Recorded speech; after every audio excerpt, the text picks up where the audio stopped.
Hi guys, আসসালামু আলাইকুম। সবাই কেমন আছেন? আশা করি সবাই অনেক ভালো আছেন। আজকে আমি আপনাদের বানিয়ে দেখাবো ফুলকপির পাকোড়া, সুপার ক্রিস্পি ফুলকপি পাকোড়া।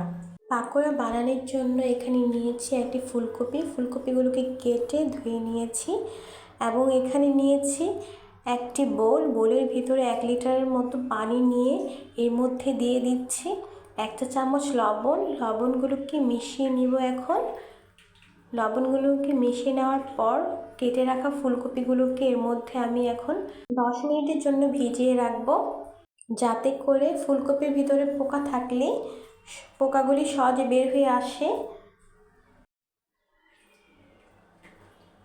তো 10 মিনিট পর আমি ফিরে আসলাম। ফুলকপিগুলোকে আমি পানি থেকে তুলে নিয়েছি।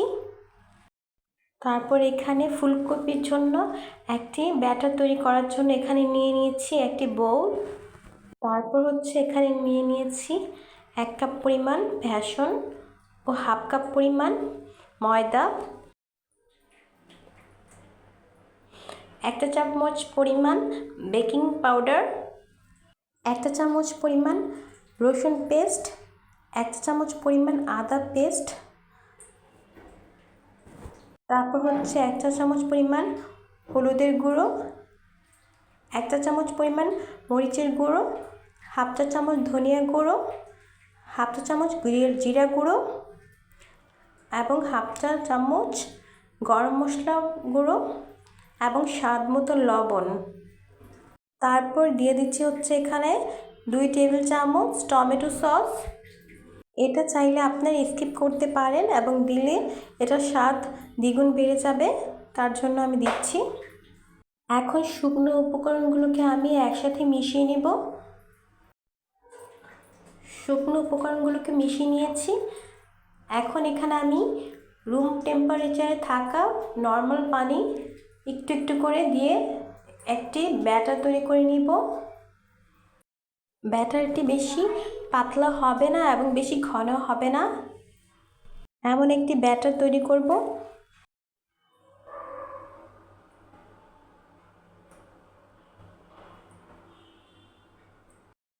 ব্যাটারটি তৈরি করে নিয়েছি, দেখতে পাচ্ছেন ব্যাটারের কনসিস্টেন্সিটা এরকম হবে, বেশি ঘনও না এবং বেশি পাতলাও না।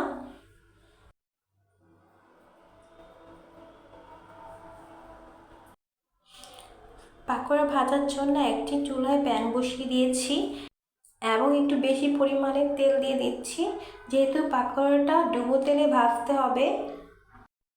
তেলটাও গরম হয়ে এসেছে। এখন আমি ফুলকপিটাকে ব্যাটারের মধ্যে ভালো করে ডুবিয়ে নিব, যাতে করে কোনো পাশ দিয়ে ফাঁকা না রয়ে যায়।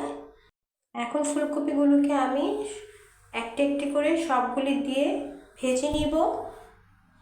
চুলার হিটটাকে মিডিয়াম থেকে একটু কম রেখে পাকোড়াটি ভেজে নিতে হবে, যাতে কোনো পাশ দিয়ে পুড়ে না যায় ও ক্রিস্পি হয়।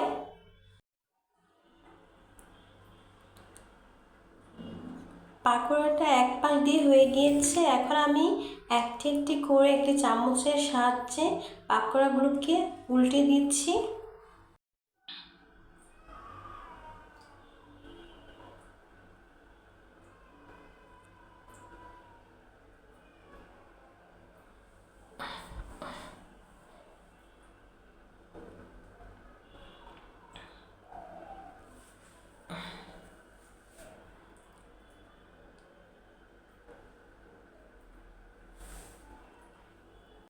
পাকোড়াগুলো হয়ে গিয়েছে। এখন একটি ছাঁকনির সাহায্যে পাকোড়াগুলোকে তুলে নিচ্ছি। সবগুলি পাকোড়া আমার ভাজা হয়ে গিয়েছে। পাকোড়াগুলোকে আমি 2 বারে ভেজে নিয়েছি। তো দেখতেই পাচ্ছেন আমার পাকোড়াগুলি কেমন হয়েছে। পাকোড়াগুলি দেখতে যেমন সুন্দর, খেতে অনেক ক্রিস্পি ও মজার হয়েছিল। মনে হয়েছিল সবগুলি আমি একেই খেয়ে ফেলি। আজ এই পর্যন্তই। সবাই ভালো থাকবেন। আল্লাহ হাফেজ।